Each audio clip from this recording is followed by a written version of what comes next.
Hello and welcome to my channel M&M English with another video, another lesson from the amazing book Oxford Word Skills.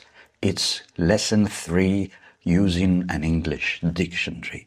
By the end of this video, you will learn how to use an English dictionary plus vocabulary that you will find in almost every dictionary. Let's go to the first slide. All of the examples we will look at are taken from the Oxford Word Power Dictionary written for intermediate learners of English. Now, what's special about this dictionary and what makes it intermediate? 2 points. Number one, they give tips suitable for intermediate learners, and 2, almost all the definitions are described in very simple English. But let's see what an entry looks like before we see what's in an entry.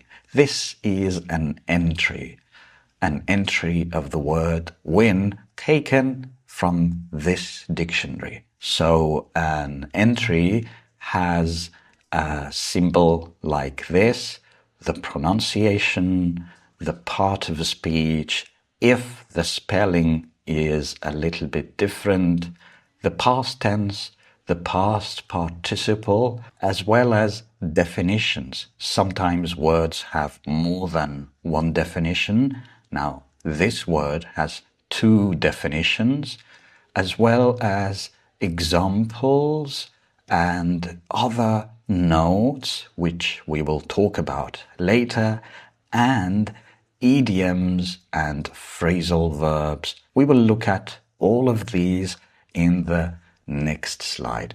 What is in an entry? First, definitions.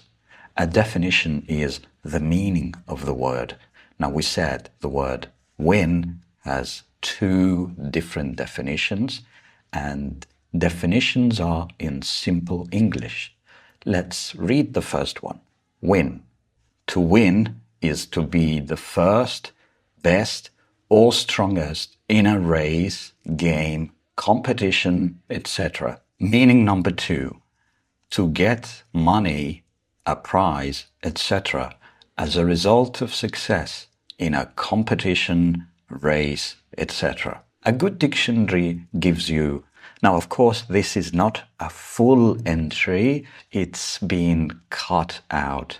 Now, examples are also provided, given to you to show how the word is used. For example, to win a game, to win a match, to win a championship.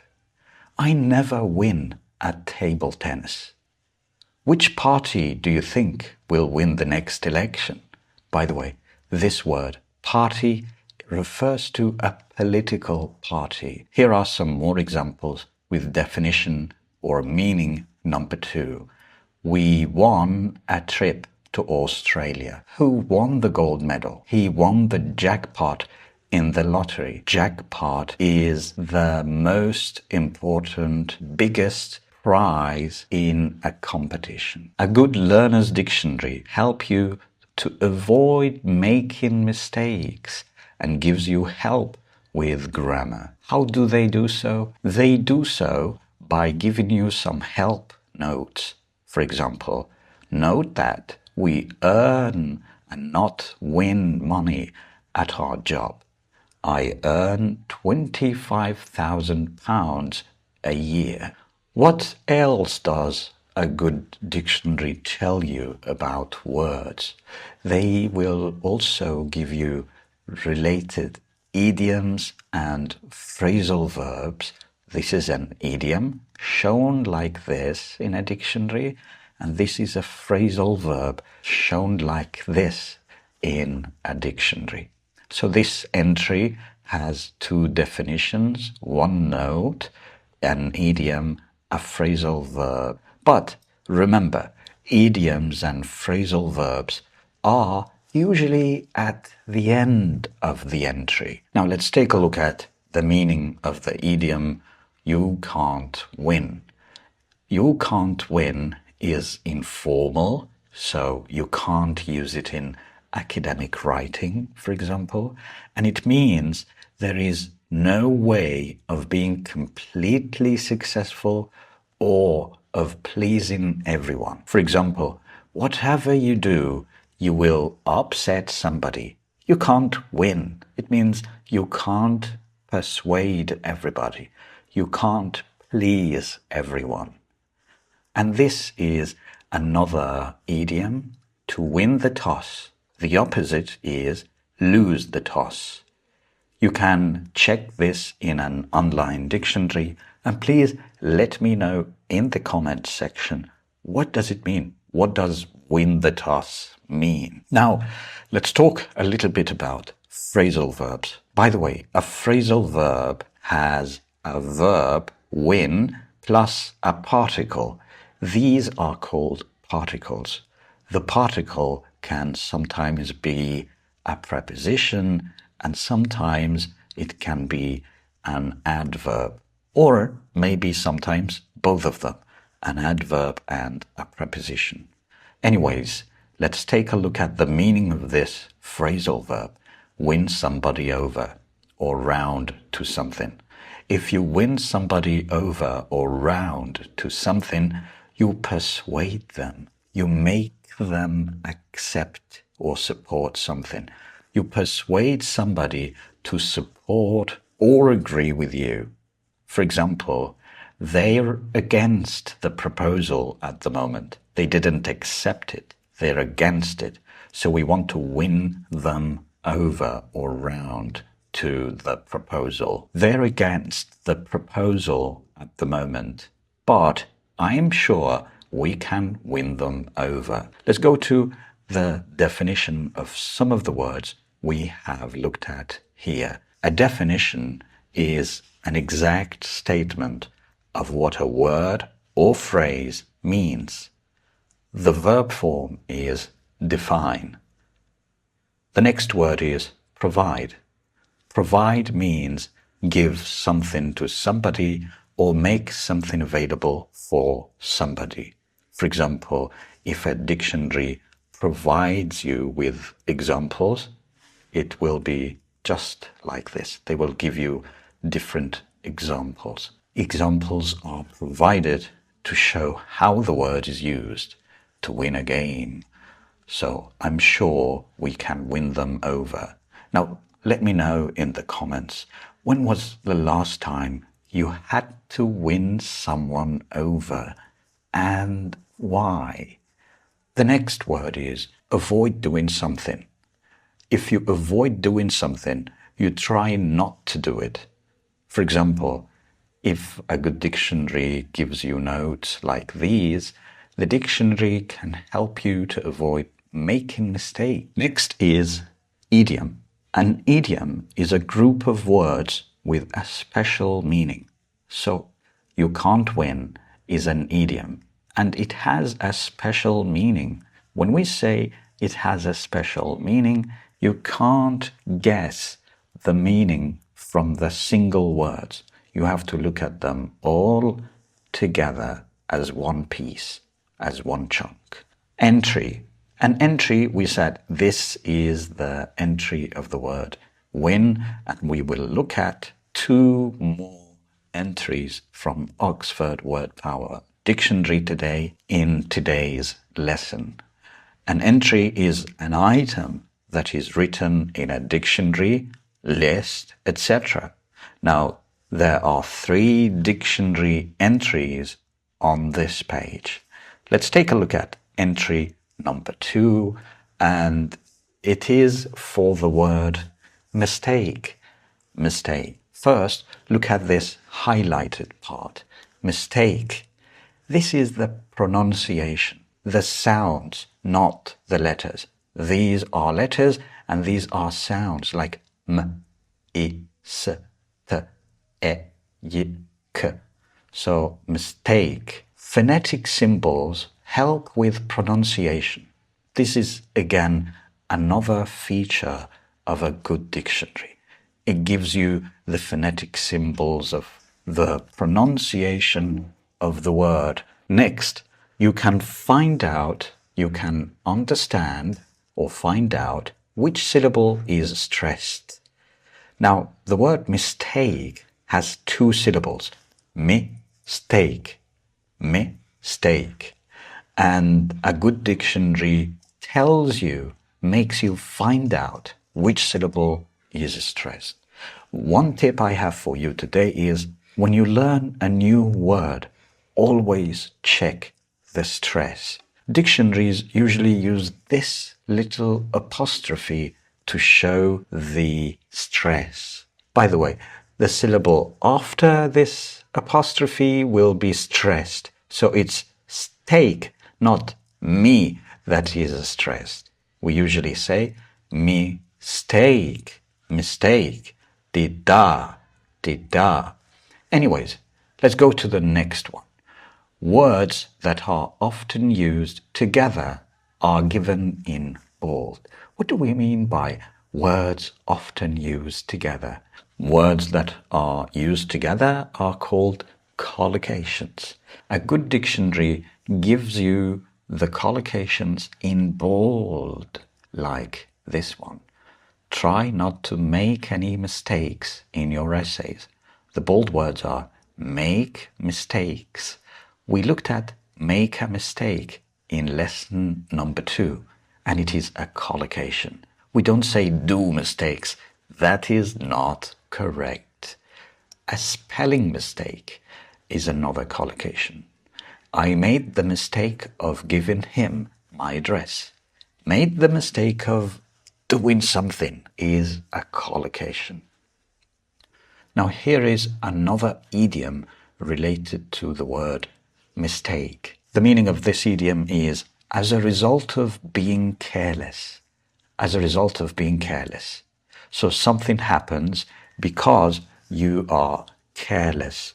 And by the way, the word careless means not showing enough attention, not showing enough care, and that means careless.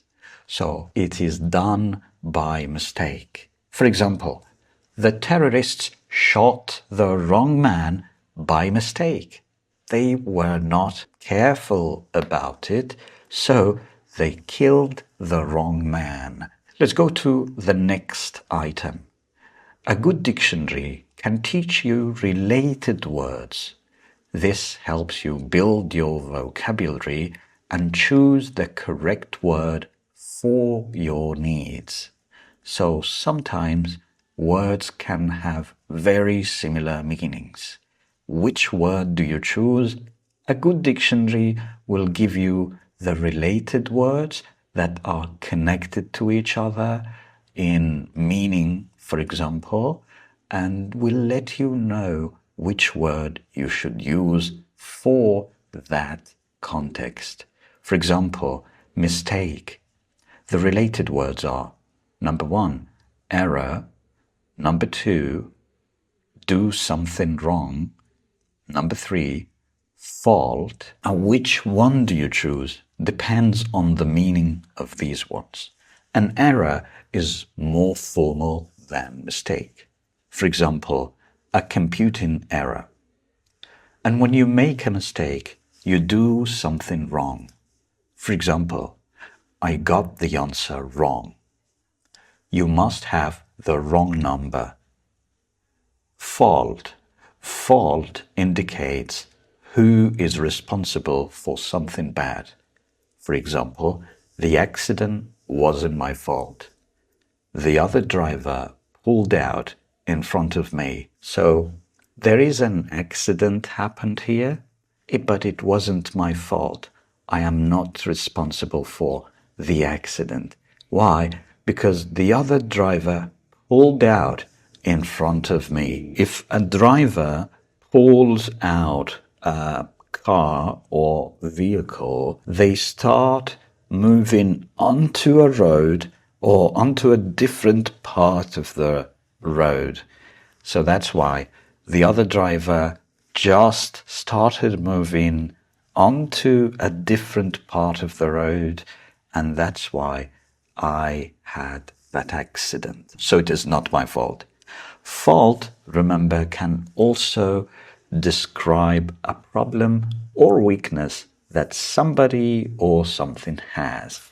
For example, a technical fault. Another example is, there is a fault in the engine. My plan has many faults. It is not my fault is a very, very common phrase. Now, let's go to the last entry. It is the entry of the word guy.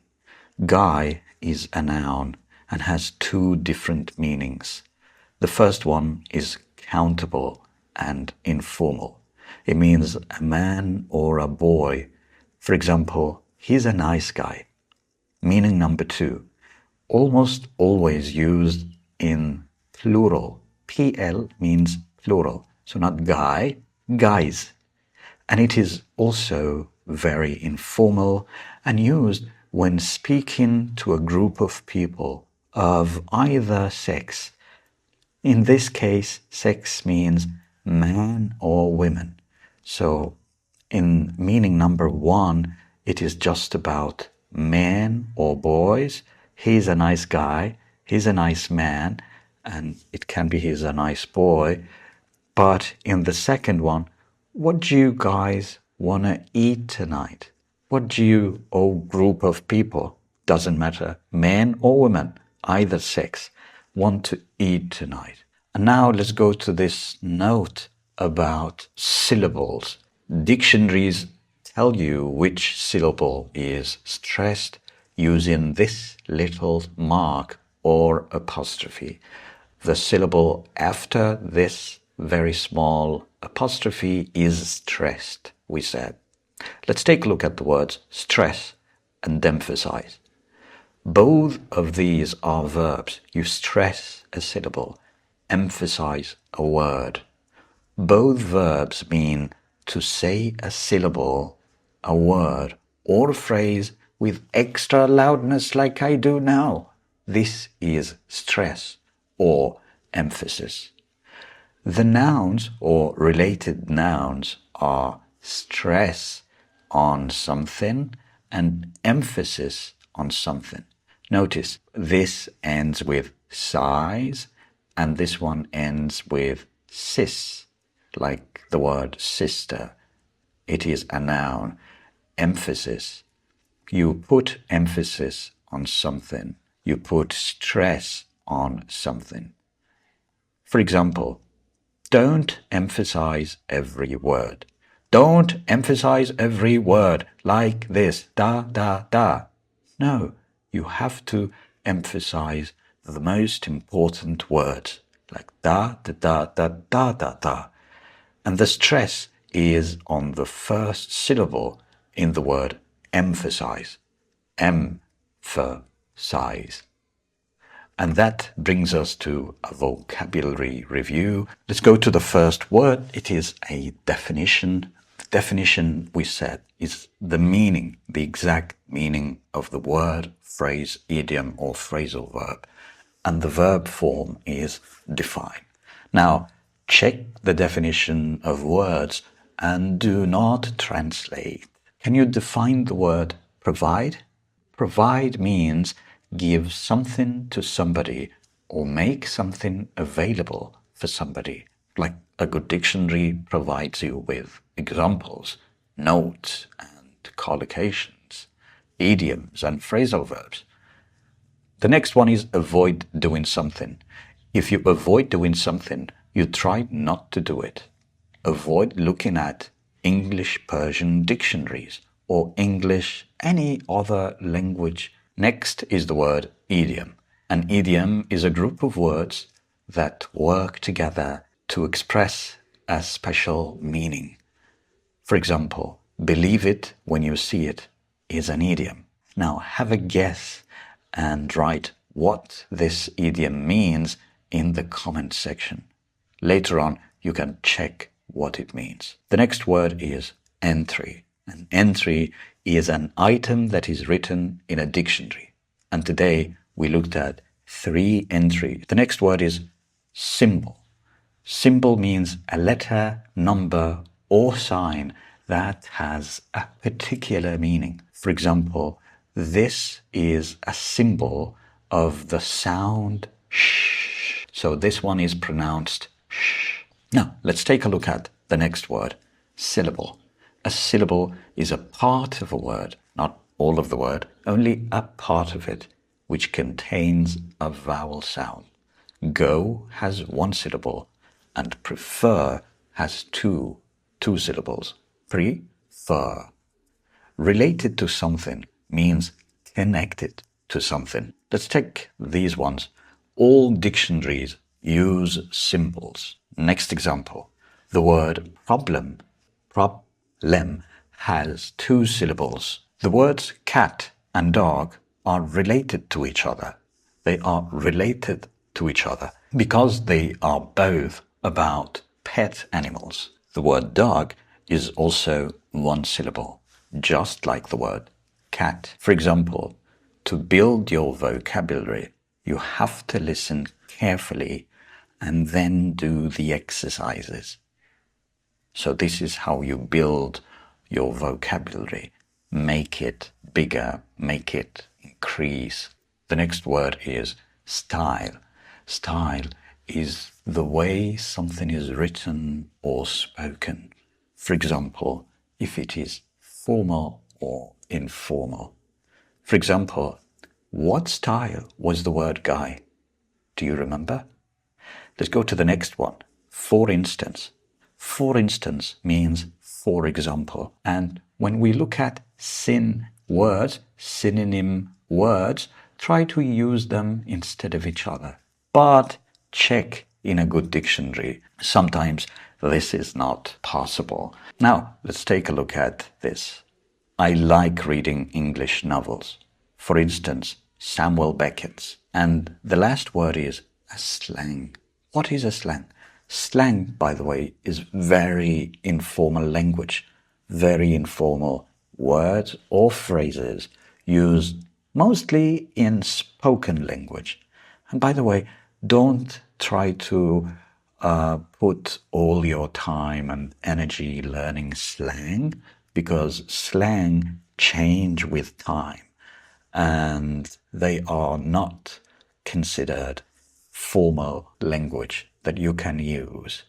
So you can't use slang. They can help you to understand movies a little more, but you don't always need slang. For example, the word chicken is slang for someone who isn't very brave, and avoid using it in formal situations. And that brings us to a highlight of exercises. Please do not forget about doing the exercises, because if you don't, you will quickly forget about the words. And these are fantastic exercises, by the way, for you to do. And that brings us to the end of today's lesson. Thanks for watching. I hope you learned something from today's video, and stay tuned with M&M English for another amazing video. And please don't forget to like, subscribe, and share or comment if you liked the video and learned something new. That's it for today. Bye.